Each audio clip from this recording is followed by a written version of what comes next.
All right, ladies and gentlemen, welcome back. Welcome back to SharpEdgeNews.com. I trust that all of you are doing very well.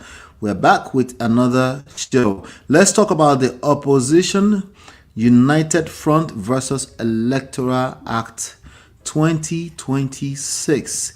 So, what do we have here? A blueprint for manipulation, they say, or the sanctity of the ballot. It's a question. Nigeria's opposition just declared war on the 2027 rulebook. The battle lines for 2027 were officially drawn this weekend in Abuja. A coalition of major opposition parties, including ADC, NNPP, and remnants of the PDP, held a joint press conference to formally reject the newly signed Electoral Act 2026. They are calling it a legislative trap designed to ensure an APC victory long before the first vote is cast. While President Tinubu's camp insists the act, which includes a new IREV result checking mandate, is a win for transparency, the opposition is pointing at what they call dangerous loopholes in manual transmission. The ADC is calling the state-sponsored intimidation. They're calling this the state-sponsored intimidation. So the question now that we're going to answer now is this: is the opposition finally waking up to form a mega party? I didn't say MAGA, I said mega party, like the APC did in 2013, or are they just shouting into the wind? We're going to get into this analysis, ladies and gentlemen. Hit the like button, share, subscribe, turn up your notifications so you're notified when we go live. We'll be right back.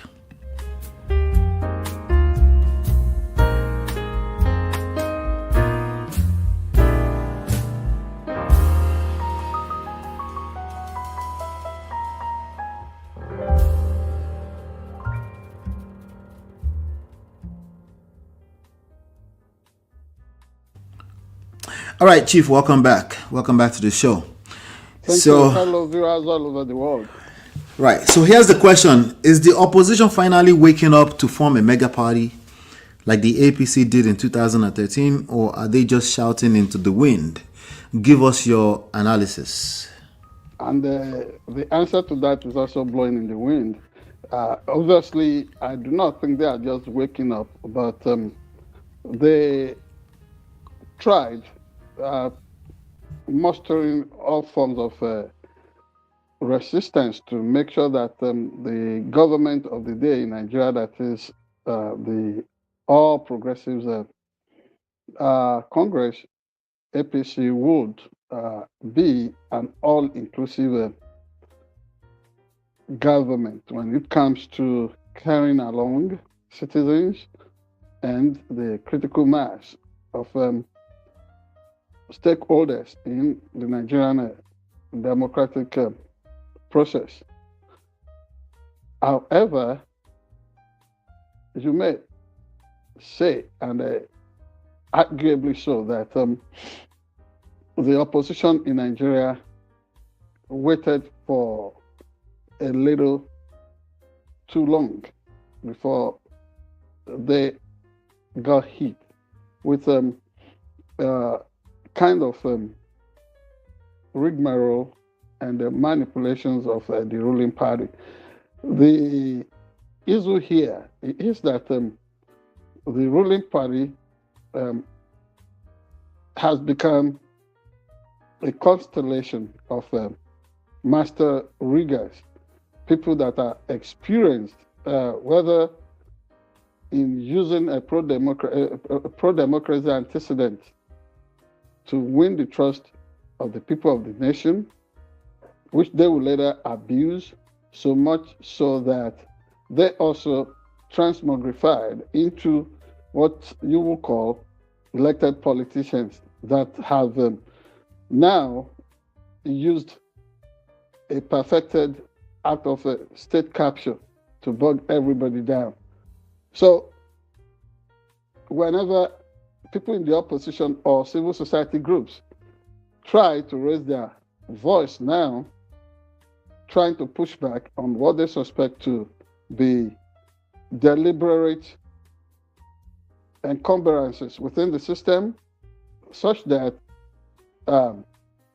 free and fair process could be guaranteed in upcoming electoral processes. They are overwhelmed. Whether they go to the law court, where they are often told, when they must have been told beforehand, oh, you can go to the law court, they don't really have a guarantee that the system will favor them. And when they try to use the legislative option, they are simply depleted in their ranks such that they can only have their say. That is, if they are ever allowed at all to have their say, they don't ever have their way. And of course, the obvious situation here is that the executive hand, led by President Ahmed Bola Tinubu, is being structured such that every day you find other political minority groups in the country dissolving into the super APC structure. So when you have that kind of foundational understanding of the way the Nigerian system is operating, you will understand that the opposition parties, because not just one, at the forum where the leading opposition lights met last weekend, you find Dr. Rabiu Kwakwanso, one-time governor or two-time governor of Kano State, Northwest Nigeria, one-time defense minister, so on and so forth. He is a member of NNPP, New Nigerian People's Party. He spoke there. I think he actually delivered the keynote address. And he sounded a cautionary note that the process is rigged even before the election is taking place. You find people like former Vice President of the Federal Republic of Nigeria, Mr. Atiku Abubakar. You will pardon me, I do not like giving neo-colonial titles like Alhaji, this and that, to worthy leaders of our country. I think the proper thing to address them as is the Turaki, is it Waziri of Adamawa or Wakili, something like that. Please pardon me, I didn't intend to mix it up, but I honor him more, which is a traditional title given to him by the royalty and the people of Adamawa. Then you have people like Mr. Peter Obi, the then presidential flag bearer of a Labour Party, who recently decamped to the African Democratic Congress, ADC, and former Senate President, retired General David Mark, etc., etc. Yeah, it was a kind of array of who is who in the opposition firmament of the Nigerian nation at the moment. However, what are the immediate issues that is causing anguish within Nigeria's opposition fold? One, there is this timeline that was provided for in the revealed Electoral Act, that a party would need about 150 days or thereabout within which to prepare its membership register and make them available to the Independent National Electoral Commission. That has been compressed to 60 days. That calls for consent for them. And you will understand that the ruling party, APC, had perfected its own register. I think it started doing this like 5 years ago. And so now they boast that they have close to maybe between 40 to 60 million members across the country.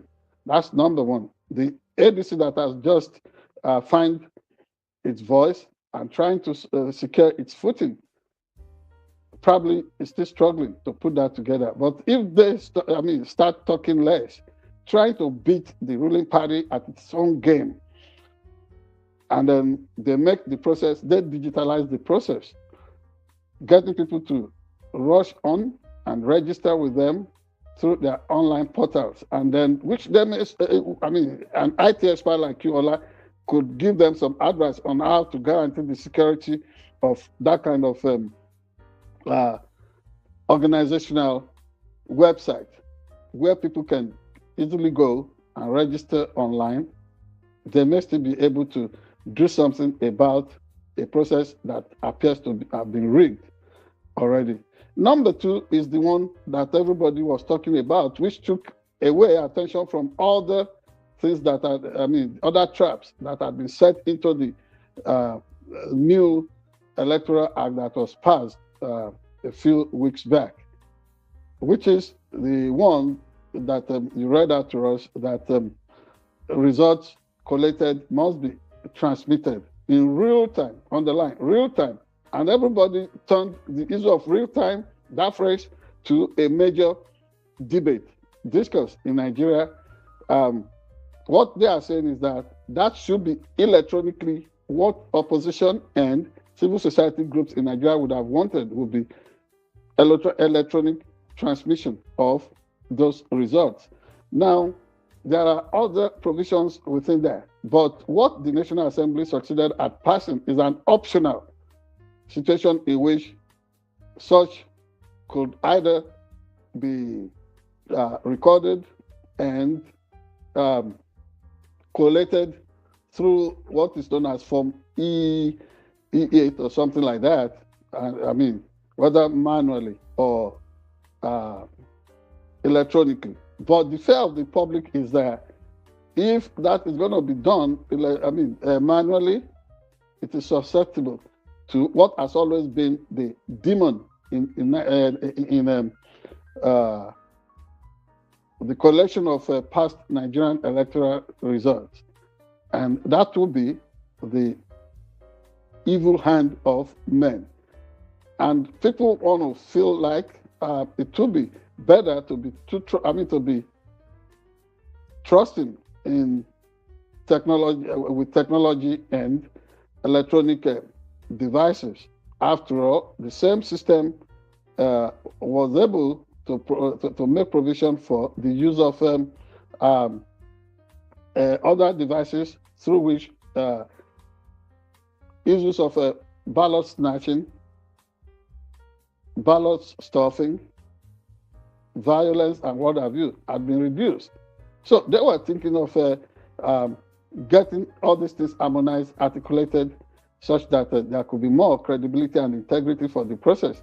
And ultimately, whatever is involved in this would have to be put to the test. Number one, to know if the argument from the opposition is valid or the position of the government of the day is the better reasoning. Until the process is tested and desired results or outcome are noted, it will be difficult to continue to want to say whether the opposition is right or the government is the one that is right.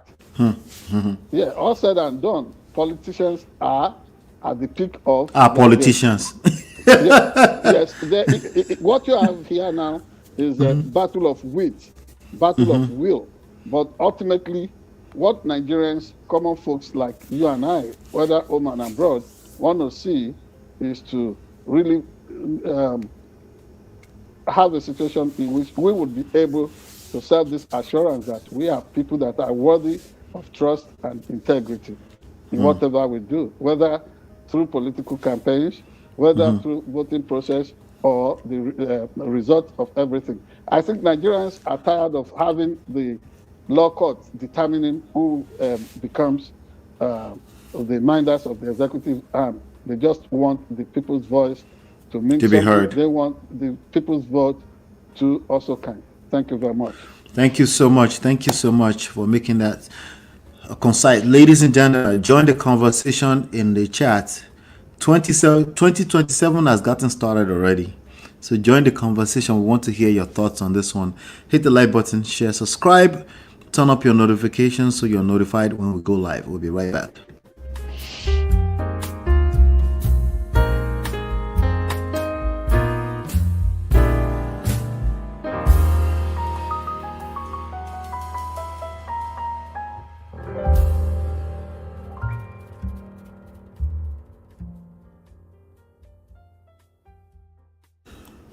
Welcome back.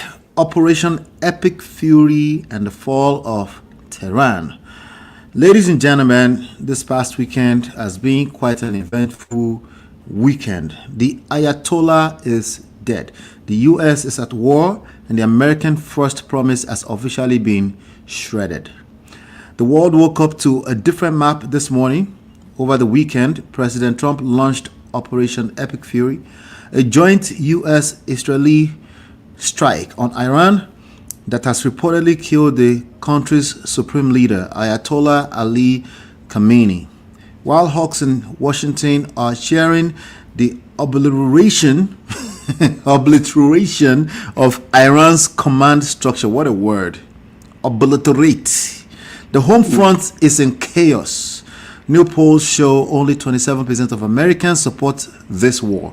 And even Trump's most loyal MAGA voices, like Tucker Carlson, are calling it a betrayal of his promise to end foreign entangles. With U.S. bases in the region already under retaliatory fire and oil prices surging, the president is now fighting a two-front war, one in the Middle East and one in the halls of Congress. So we've seen Trump raid Venezuela. That wasn't too long ago. We covered that story. But this is a global earthquake, many people are saying. Now, the question is this. As the president just walked into the very quagmire he spent a decade mocking, the sharp edge is yours, Chief. Take it away. Thank you very much. Yes, I think he got himself entangled now. He's walked himself to a quagmire. Even more than a quagmire is a kind of debacle, and he would need the prayers of all of us American citizens, so such that also that it all does not end as a fiasco. Now, what are we talking about here? You call it obliteration. I even look beyond that. It's the decapitation of the entire leadership structure of the Iranian country. Of course, this country that we're talking of is a civilization that is almost 3,000, 5,000 years old. If you hear of the talk of Babylon in the Bible, it's no other place other than old Persia. And Persia is same as Iran. So with other prominent countries such as Abyssinia, that is today known as Ethiopia, and probably Liberia. Those were some of the few countries that were never colonized during the balkanization and partition of several places in Africa and Asia. And so they have always been very headstrong. And Ayatollah Ali Khamenei, yes, he's taken down. While alive, he was a polarizing figure.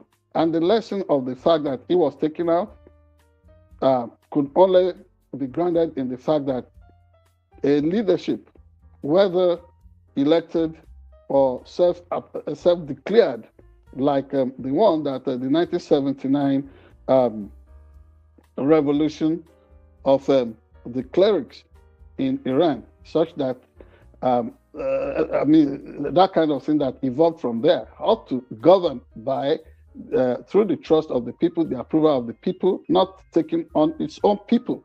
Apart from what has been well articulated about how evil that administration has been, not even with the first Ayatollah, that Khomeini, that passed on in 1989, paving way for Amenehi or Khamenei, who came from the village of Khamenei or Hamenei down there in Iran.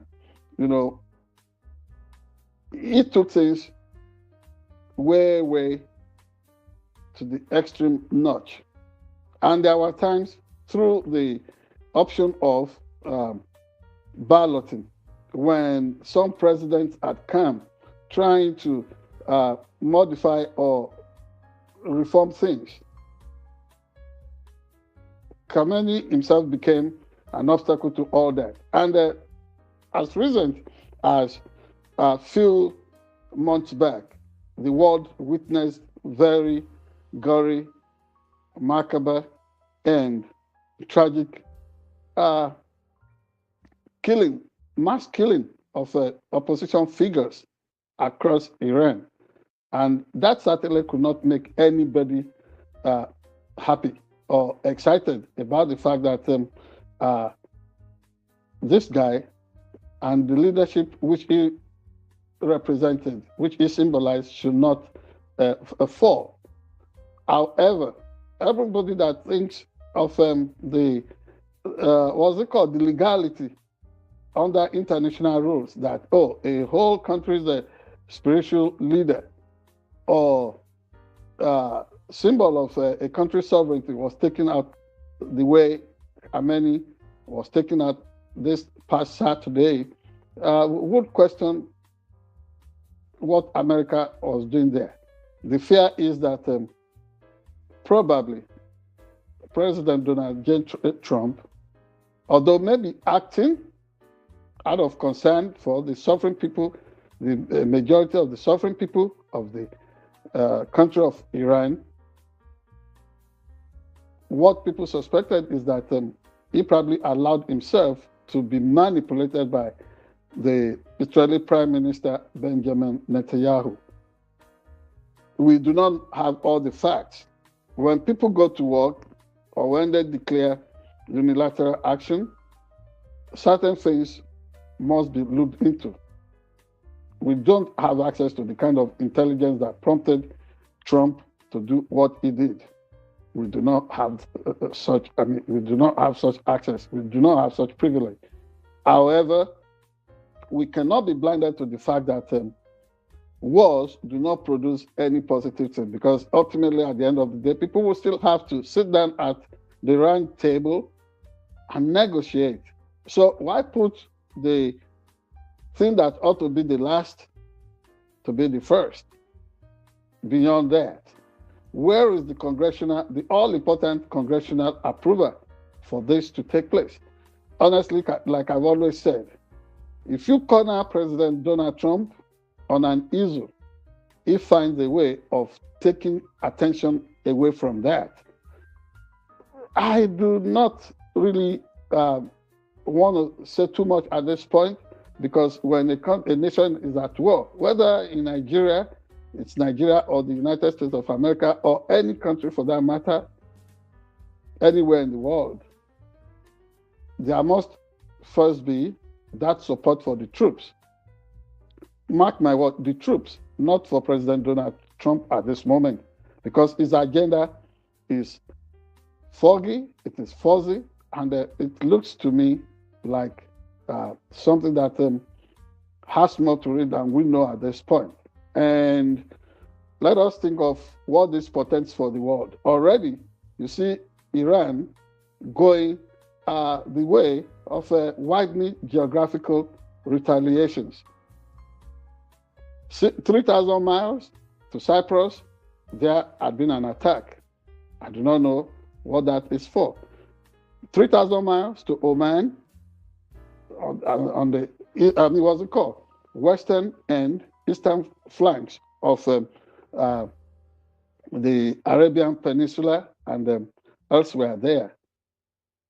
They are just attacking. And I hate to talk in a way that shows insensitivity to the plight of people that are visually challenged. I don't want to say that, I want to use the popular mantra that probably the Iranians are fighting like a blind man with the stick. But here, I think the response of Iran is beginning to take the dimension of trying to globalize the entire fight to stoke a third world war. I do not know if this is the threshold of it, but what I see here is a situation in which the world is already beginning to catch some. It's beginning to sneeze because of this ongoing action. Today, oil prices have tanked, especially in the critical places that you would think, because the entire Arabian Peninsula produces about 40% of the total global oil supply, crude. And then now, because of this action, already the price has jacked up to about $80 per barrel today, and nobody knows when this is going to stop. But what we know is that this is already precipitating a major inflation globally. And for people that are looking at it as, oh, is this the war that will end all wars? Certainly not, because nobody is that angry, nobody is that crazy to want to attempt what has always been known as mad, mutually assured destruction, by trying to put the finger on a nuclear bodies or nuclear missiles. And that is what Netanyahu said his argument has always been, to make sure that Iran does not have that capability. And really, with what has been going on, just shooting in all directions and grinding international aviation, making sure that civilian populations are also become illegitimate targets. You would understand that, nobody should have trusted the government in Iran with acquiring ballistic missiles or nuclear facilities that could endanger the rest of humanity. This is one push the world has really embarked on for, since the end of the Second World War. And now that is appearing to be already elusive, So the point we're making here is that this situation would have to be managed. And if going to war, thinking that the MAGA base in America would rally support for him, or would guarantee some level of success, victory at the midterm polls later this year, I think it's so obvious now from the polls that are already showing that maybe around 27% of Americans wish President Donald Trump well in this adventure, or do we say misadventure? Whatever happens, the troops would continue to have our respect, and we think this should be done in a surgical fashion, and everybody should just sheath the sword and make sure that we have a better world. However, this is also an indication that we may continue to find ourselves increasingly isolated because of some of the hot-headed actions that we are taking. Are these interests in are these actions in the best interest of the United States of America? Nobody would be able to say for now, but on the long run, let us see what will come out of all this. Thank you very much. Wow. Okay. With that being said, this is crazy. These are the last headlines within the last about 15 minutes ago. Trump warns Iran about larger strikes as U.S. urges Americans to depart region. This is on CNN. The New York Times says, this is 4 minutes ago, Trump suggests extended war on Iran as U.S. adds to forces in Middle East. And then CNBC, Iran war, U.S. embassy in Riyadh hit by drones. So those are some of the things going on around the world with regards to the story. We'll keep an eye on it. Please hit the like button, share, subscribe, turn up your And notifications. sorry, one more Sure. addition. One more Sure. addition. Okay. Already we see people taking to the streets in Karachi, Pakistan, and elsewhere, protests by. But I want to ask, this thing that is leading to infants and whatever calling for death, making a war cry of death to America, this to Israel on the streets of Nigeria. We have more than enough issues in our land of birth, Nigeria, than to want to die by other people's issues and wars. Because the way people get unduly excited about protests and the way government permits for that, they don't even allow pro-democracy protests to go in Nigeria peacefully. And they allow all these people to march together to want to be shouting death to this, death to that. Wrong ideology. And the government must be proactive, because if whatever they are doing, they have snowballs out of control. President Bola Ahmed Tinubu would have to accept responsibility. So this is a good time for them to nip whatever is going on in Nigeria in the bud. All right. Hit like button, share, subscribe, turn up your notifications so we're notified when we go live. Join the conversation in the comments. We would like to hear from you on these stories. We'll be right back.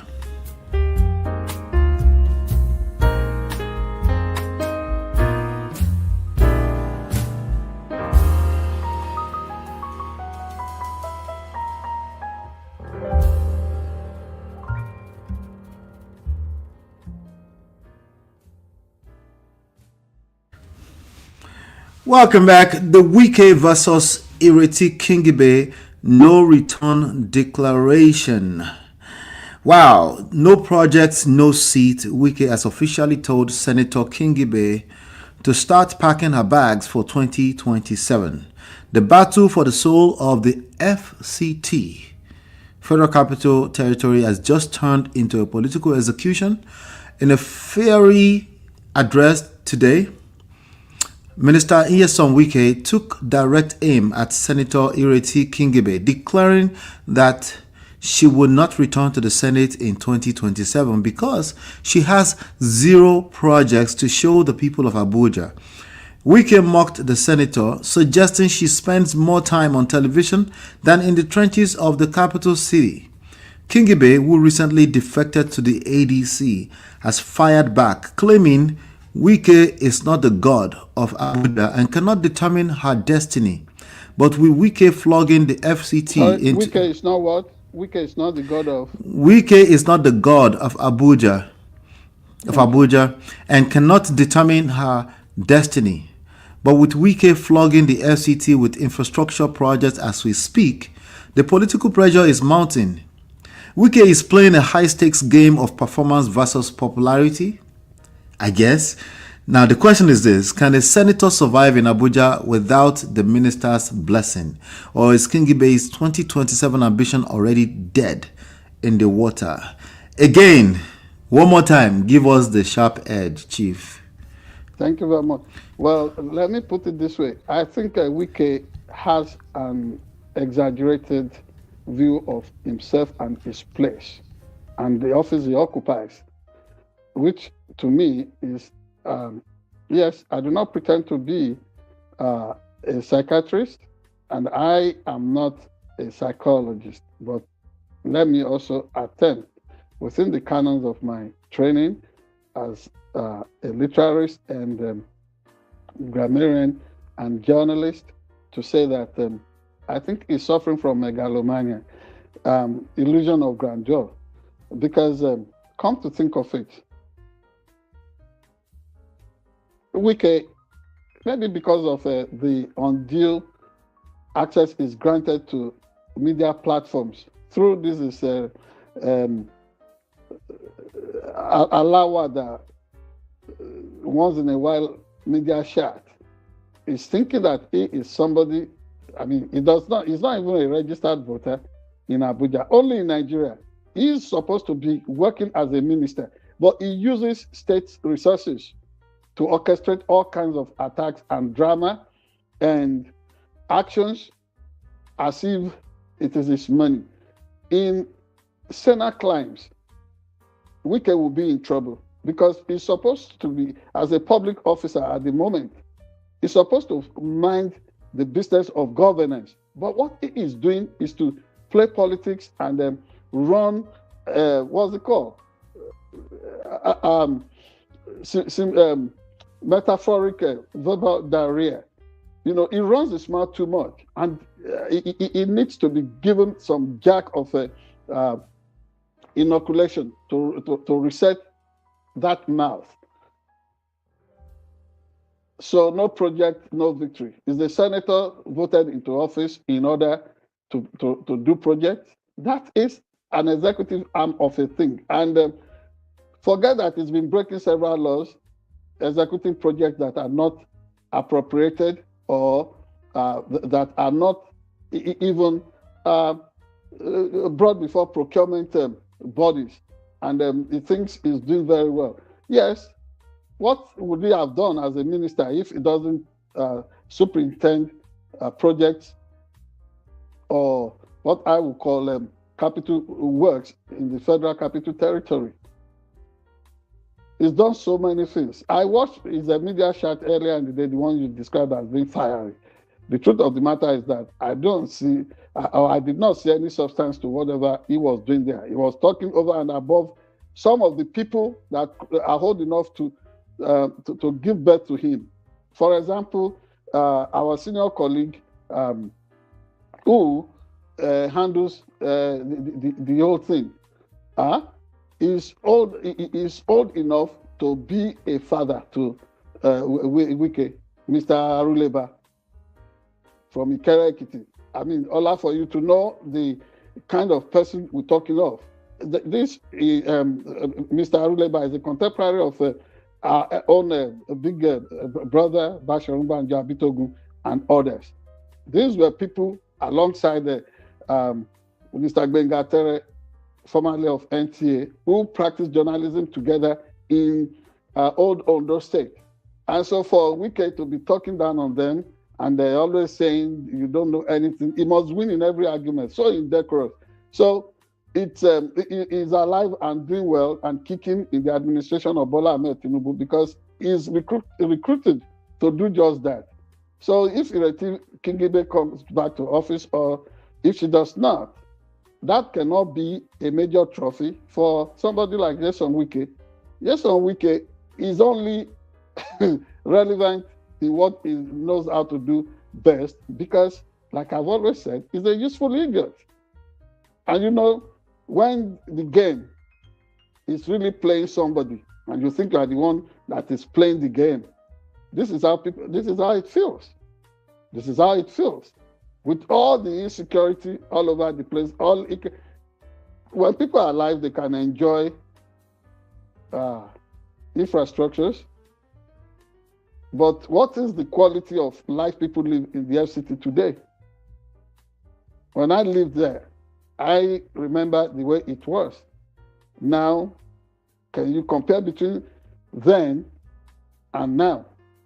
And Wike is everywhere with his husky and the hawkish tone and a voice as if he has accomplished what has never been accomplished. If you have unchecked, never scrutinized latitude to just spend like a drunken sailor, what would you do? Anybody with enough resources would do whatever Wike is doing. So this is what everybody must experience before 2027 comes in Nigeria, but with elements like Nyesom Wike and other agent provocateurs that seem to be working for the interest of getting President Bola Ahmed Tinubu re-elected. This is what you will get. And I hope President Bola Ahmed Tinubu would have seen the lessons around him all over the world, whether with President Donald Trump, whether in the unfolding situation in what's it called, West Asia or Middle East, whichever way anybody loves to position it or describe it. You need the support of the people, not an entertaining dancing mantis like Wike to be denigrating everybody. It's just too loquacious for my liking, and I think it's just unbridled and lawless. Somebody needs to caution him. At the end of the day, when he's done playing his round on the political stage, he will be gone. Another set of people will be there. But this man, no. And you see the way the journalists were said, oh no.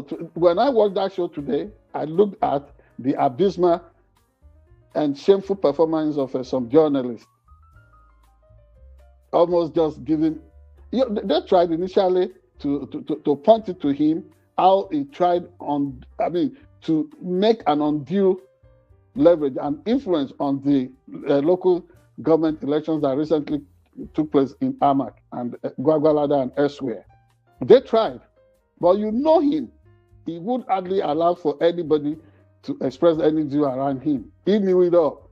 He had all the answers, even to questions that had not been asked. Who is he playing? When that quiet moment comes, when he's sleeping and that thing pops up from his subconscious, what kind of dream does he normally have in his sleep? I think, Wike ought to take it cool. Kada, small. He just has to proceed with caution in life. The way he talks, all power belongs to God, and it flows from God. He will show favor to those he likes. If he likes, he will allow Ireti Kingibe to come back as a senator. If he does not want, at least he's been a senator. If Wike wants to be a senator in the future, good luck. But at least she has been a senator now before Wike. So for Wike to now want to declare with magisterial finality and zest, she won't come back. You will mock and all that.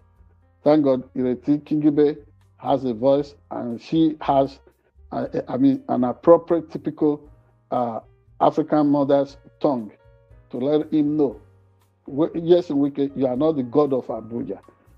So this is just the way it is. Thank you so much. Wow. Now the question, I was laughing, but I didn't want to interrupt. Now my question for you, because this one, I'm not going to let you off easily. Is it God that will allow her back, or the people of Abuja want her back? Does she have... Even if the people of Abuja want her back, with what we have all noticed about the electoral processes so far, would they let the votes count? People prevail? Okay, that's a good point. That's a good point. That is why somebody would make that kind of arrogant declaration. Because he thinks he's going to order whatever the result is going to be anyway. He has it on that. Because there's another statement here. I'm looking at this headline from Arise News. Not Arise News. Actually, this is on Business Day, Nigeria. It says, I will support any candidate backing Tinubu's re-election bid. This is a quote from, allegedly, from Wike. Well, if he said that, what does he live for? This is a young politician now. To me, it sounds like it's a confusion. It sounds like he's representing because he's still in PDP, right? He's like positioned there to be a confusion. No, he's not confused. It's just being... No, not him confused. He's positioned there to be a confusion to the people because he's still a PDP, and he refuses to leave PDP, but yet is supporting everything in whatever the bid of Tinubu. Yeah, it's happening like that because of the absolute reign that President Bola Ahmed Tinubu has. Otherwise, is it constitutional for him to belong to two political parties at the same time? Is it constitutional? Does he belong to two political parties at the same time? But he does, but the pretense that it displays, the facade it gives out is that, he belongs to PDP. Is it the PDP that he has assisted to bury So this is what the issues are. He's doing everything that he's doing because he has the backing of a federal might in Nigeria. And should anybody be talking of federal might if indeed there was real democracy Okay, or okay. real federalism? So I know you've answered quite. You've given a very good analysis, right?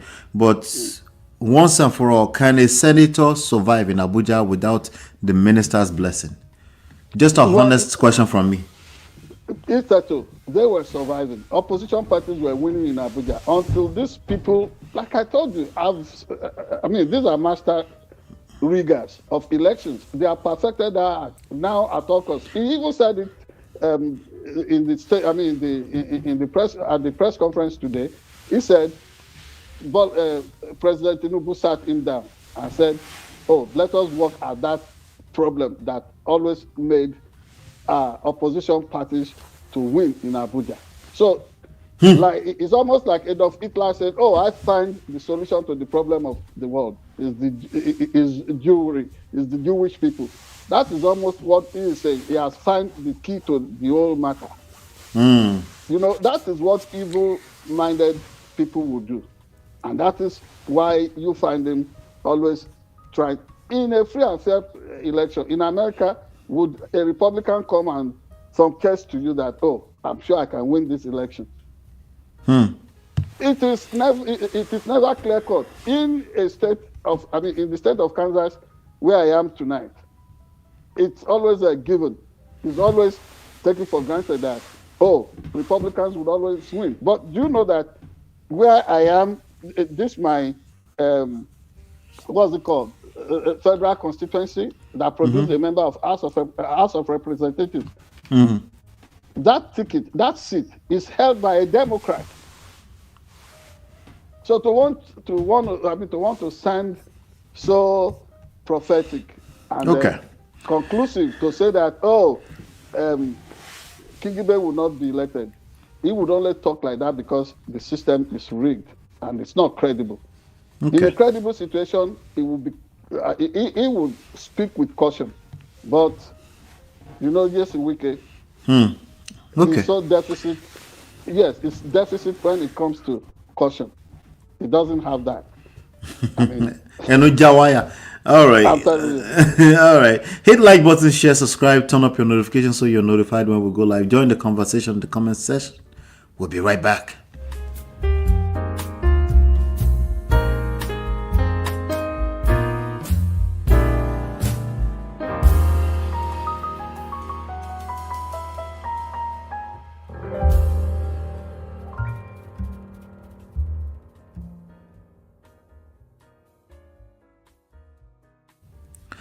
All right, welcome back, everybody. You're watching Sharp Edge News TV. We're now diving into the weekly Sharp Edge News special. Without any further ado, welcome back to the special stage, our very special stage here. Welcome back, publisher, editor-in-chief, and High Chief Oladimeji Abitogun. Welcome back, sir. Thank you, Ola. Yes. Always my pleasure to, and let me also express gratitude to you for always bringing me back, and my appreciation to our viewers all over the world. Our special will start on the note of what is going on the Plateau and Benue states in Nigeria.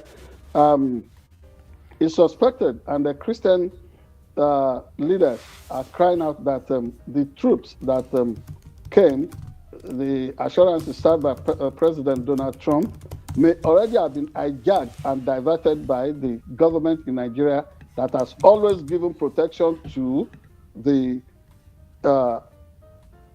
oppressors in the land, that is marauding and pervasive killer squads known as terrorists, sometimes called bandits, and sometimes called Fulani headsmen, whatever, and some of them are kidnappers who are into this all for the gains and the local benefits they make from crisis and crime. So they said instead of American troops being on the plateau and making their presence felt in north central Nigeria, states such as Benue, Kogi, Kwara, and maybe Niger State, and probably those states as well. That these people have been cornered and they are stationed now permanently in northwestern axis, northern part of Nigeria. I think President Bola Ahmed Tinubu should look into that, and President Donald Trump as well, if he is listening, if he's watching us, or if anybody in his office is able to pass on the message to him.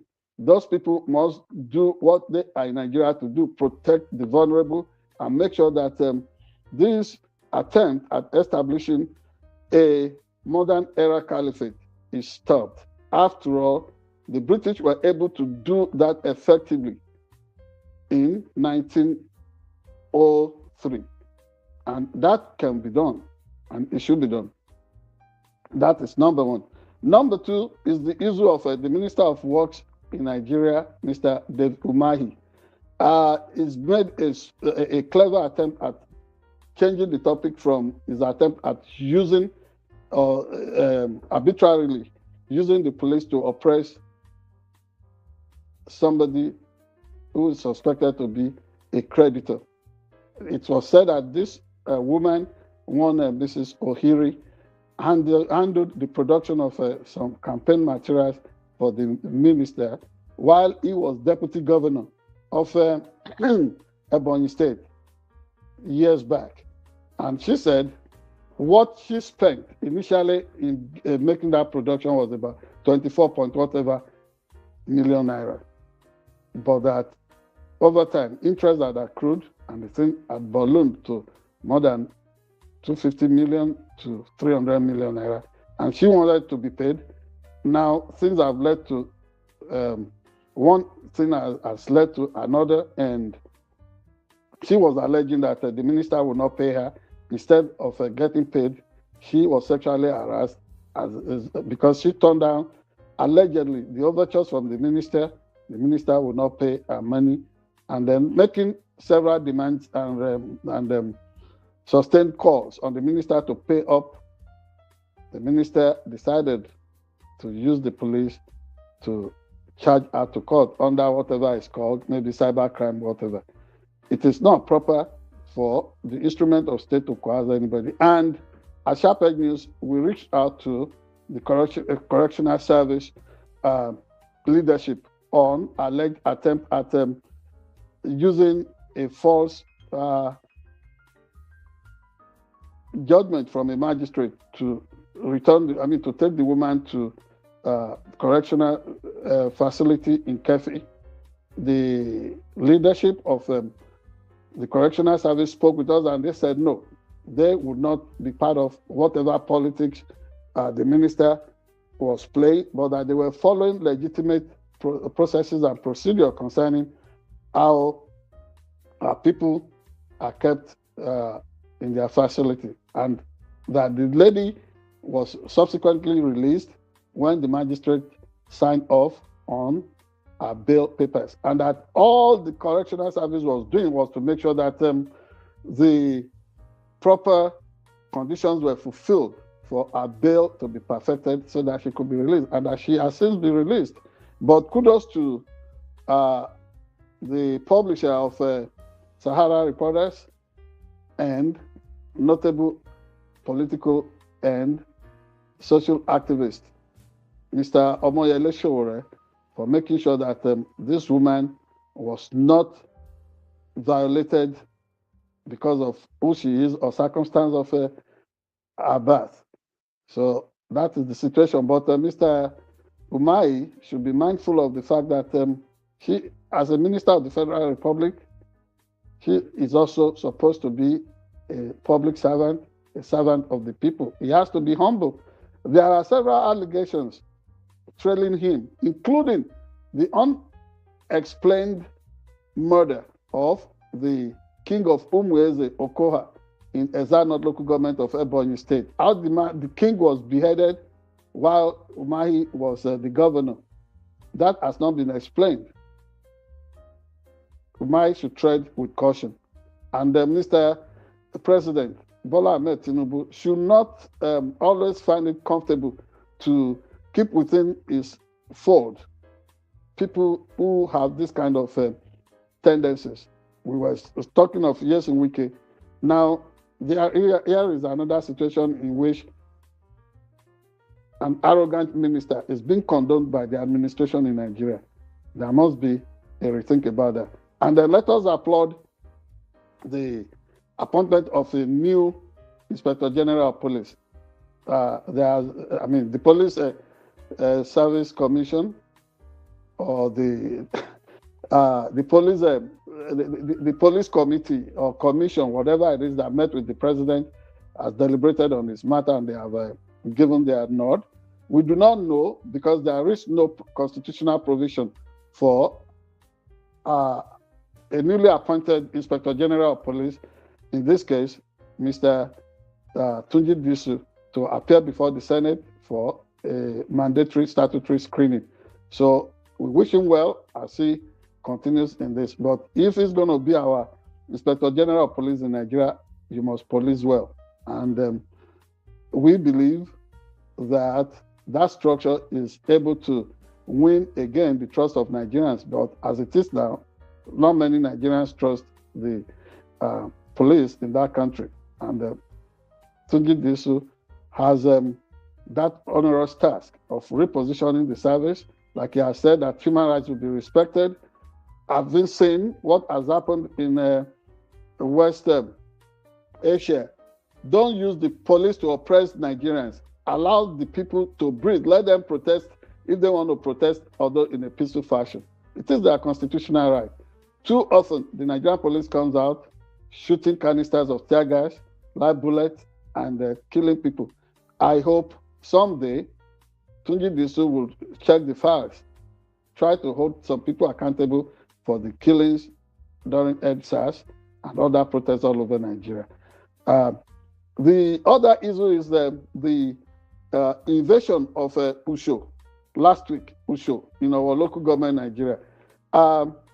Sadly enough, some people treated that subject with levity. And I'm calling the attention of Nigeria's newly appointed Inspector General of Police to the issue that happened at Usho. The police must get its bearing right. 6 people were kidnapped at Celestial Church, Usho. Though the Yoruba language is tonal. You want to, pronounce Usho instead of all kinds of journalists mispronouncing the name of Usho last week. What was it called? Yeah, somebody said Usho, particularly Dr. Abati. All of them were just calling all kinds of stuff in the media in Nigeria. And even as a Yoruba journalist, I remember in those days, whenever I needed to travel to the Southeast to do some reports on Igbo festivals and what have you, I took my time. If I did not know how to pronounce any word, I would sit down with an Igbo person and they would teach me the proper articulation. So Usho, evolving from the word Ishowo, trading post. Ishowo. Yes. Oh wow! Oh wow! Yes, and when these kidnapped victims were being taken away, they were taken through the bush path. So let me offer this intelligence clue from SharpEdge News, free of charge. When people are taken through the axis through which they went, all the way through Okadula, you should know that they are headed towards the rocky hills of Power Line after Agodada, inside that bush. So you want to close in on them. Maybe I don't want to give out too much. Reach out to me. I will tell you on how to encircle all the kinds of evil doers, kidnappers, and their enablers in the community there, where they are always in the rocky hills of the place called Power Line, in the bush there. They could come in through Okada on the Bini or expressway. They could come in through Idore and wherever. But these people are locked inside there and they are tormenting our people. And the fact that one of those 6 kidnapped victims escaped, only for the police to report and plant falsehood in the media that he was rescued. He was not rescued. He escaped. He initially escaped alongside another individual. and he took a dive inside a dish at Okeagula. That is under Ayede Ogbese. So the other guy that made an attempt to escape after those bandits or those kidnappers were firing volleys of shots, probably they recaptured him because the police went back there to trace if there was blood trail on the part. I mean, for me to be giving all these details, you will know we did a thorough job of researching or investigating what happened there. So call Usho properly, and then let me send a note of caution to the police area commander that came from Owo. We didn't like the insulting way in which you stretch your hand out to have an handshake with a Kabiyesi Oloba of Usho. Next time, you do not do that to a king.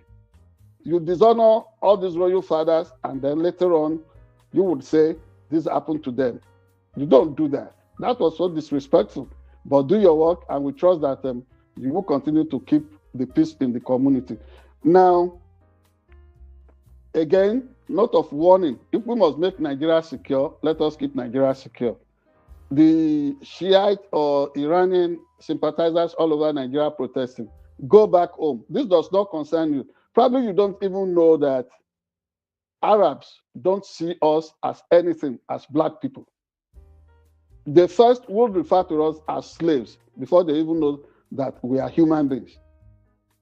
The Western nations, Americans, Britons, Europeans, they did so well in trying to refocus and repent of the evil of slavery and subjugation. But the Arabs never. All this nonsense that you are being sold, that you are one in camaraderie as a fellow Muslim, it only works to the extent that they are using you. Go back home. You go back home. As Zaki, talk to your people. We don't want that kind of tension in our place. Let Arabs or Iranians take care of their problems. And Nigerians, we have too much on our plate. So now, I mean, as at now, to want to begin to die in other people's war. We can't die in their war. The poor in Nigeria is already suffering enough. Let us mind our business. Finally, I want to celebrate a mother in the house, somebody that is part of this family, this project, whatever we do. I'm not talking of any other person other than an Eba that I can never argue with. When I say Basi, she tells me Bawa. I don't see her as a wife. I see her as a sister. I see her as a major matriarch in the Abitogun family. I'm talking of the wife to my producer, Mrs. Damilola Ola Abitogun. Tomorrow is her birthday. It's a new age for her. It's a landmark age. We're celebrating her for being a good mother, for being a good sister, for being a good wife, a good daughter, and everything you can think of. This dazzling beauty makes sure that things are going on smoothly for all of us, not just in our own nucleus family, but in the wider family of the Abitoguns. So, happy birthday, long life, prosperity, and yes, we will talk about the implications. What happens after that celebration tomorrow, how we are going to have the jollof rice, dodo, and all. Ola, what do you have to say about your wife? Oh, my wife. Oh, she's too much. I will definitely be celebrating her. She's everything. So that's all I have to say for now. Let's just say I'm speechless, but I'm very grateful for having her, like you said, in our lives. So just like I said, the last time we celebrated my mother, she's also somebody I get very jealous about. So I'm glad that you corrected that today. You called me to see what I have to say. That, Thank you. but we all get to share, this beautiful people, but particularly my beautiful wife, Damlola Uh, Olabitogun. So and please remember to let the world know that she's also a published author, just yes, alongside you. yes, She's a but I'm published but author. I'm blushing on her behalf right now already. She's a beautician, right? Yes, she is. She is. For She's high class, she's a whole she's a whole lot of she's a whole not just a roadside beautician, right? yes, she is. She's a lot. She has a lot going on, but she's such a beautiful soul. Most importantly, and like you said, a wife, a favor, you know. So, but thank you for celebrating my wife. Thank you. Are you there? Yes, I'm here. Okay. Yeah. Did you hear me clapping for her Yes, and for yes, you? yes, yes, Yeah, yes. yeah, I hear the clap for sure, for sure, for sure. yeah, yeah. All That's right. right, Yeah. all right. So yes, And so you still want to say no, some no, more? that was it. That was it. That was it. And let the world know that you are still um, miles away from where I am, because all the way you traveled all the way down from the East Coast, and you are somewhere, Springfield, I'm in Missouri. the middle of Sambisa Forest in the United States somewhere. We I don't do- we did not say that. You said you are in the middle of nowhere. What do Okay. you mean? No, Sambisa is This just called Sambisa Forest. this is the So heartland. that's all Welcome they to the need. That's heartland. all they need to know. That's all they need to know. Ola, Yes. welcome to the heartland. The And heartland. Is that what yes, it's the called? heartland. This is Okay. the heartland. This is the very middle, what's it called? The very middle of the United States of America. This is Oh, the really? equidistant, yes, this is the equidistant point to every coast To of every part of the edges of the yes, United States. Okay, okay, okay, edges of the okay. United. Yeah. This is the heartland. So welcome and thanks Okay. for being around us. And let them know Thank about you. the Thank you. Branson Resort. Is the alternate to Disneyland, and that is where you are tonight. Have fun, my brother. I'll try to have fun while I'm at work. Right, right. All right. Thank you. Everybody, please hit the like button, share, subscribe, turn up your notifications. Let's just help us. We appreciate you for being here. We appreciate you for always sharing the post, the videos, the shorts. We love it. Thank you so much. We're seeing the numbers. So please continue to help us. We have a long way to go. We've also noticed that more than 60% of you are watching and you're not subscribed. So just go ahead and hit that subscribe button right now.